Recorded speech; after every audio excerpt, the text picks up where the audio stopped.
All right, so for the month of February, what we're going to do is we're going to go into doing some band work. You can pick up monster bands.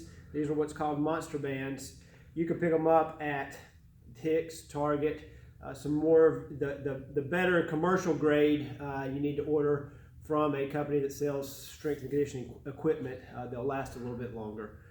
So again, for the month of February, we're going to concentrate on doing some work with the bands. That way you can do it at home, take it on the road. They're easy to travel with, give you a few exercises to do.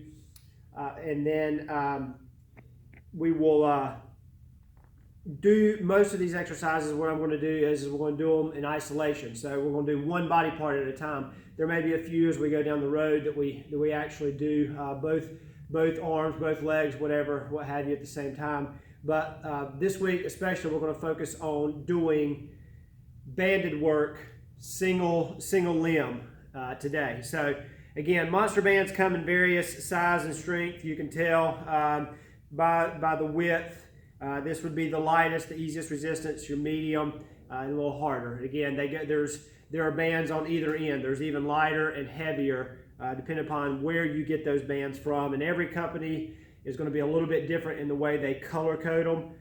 But again, red is the easiest, black, green. So what we're going to do, the first exercise, we're just going to do a single arm row, single arm pull. But I'm going to show you a couple different ways, a couple different heights to attach these guys to get that row done. So what we're going to do is I'm just going to use a machine at home. If you've got a pole, a basketball goal, something in the house that you can, in a basement, if you've got a stabilizing pole in your basement, you can use a pole. If you've got something up high that you can attach it to, all you have to do is loop those guys. So you take it around the pole, open that loop, stick through. You've got one band there. For just your standard pole, same concept, about chest height. You're going to wrap and then pull that guy tight.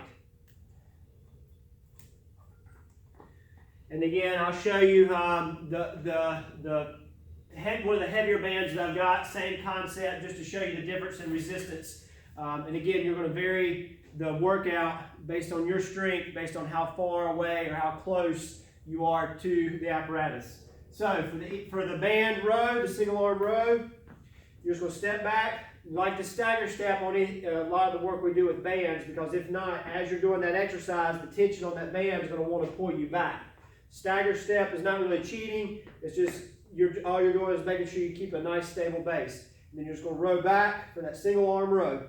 Right in to shoulder chest height, just like that. Again, that's the easiest band. The tougher band I've got, as you can see, we'll sit a little closer, and a little row. Right there. Switching to the band is affixed to the vertical pole. You're going to row, same concept. Nothing really changes. The angle of pull is a little different. You may change the angle of pull in the posterior shoulder when you're rowing slightly, but it's not going to make that big of a difference. You're still rowing. So that's the three rows that we're looking at. And again, with banded work, what I like to do is, of course, obviously, is higher repetition. So 15, 20 reps on something like that, or for time, 30 seconds, 45 seconds of work, and you will be feeling the fatigue in that muscle, in those muscles in the back. So let's take these guys off. Moving on, what I'm going to show you next is a bicep curl. So to do the bicep curl, all you're going to do is stand on that guy.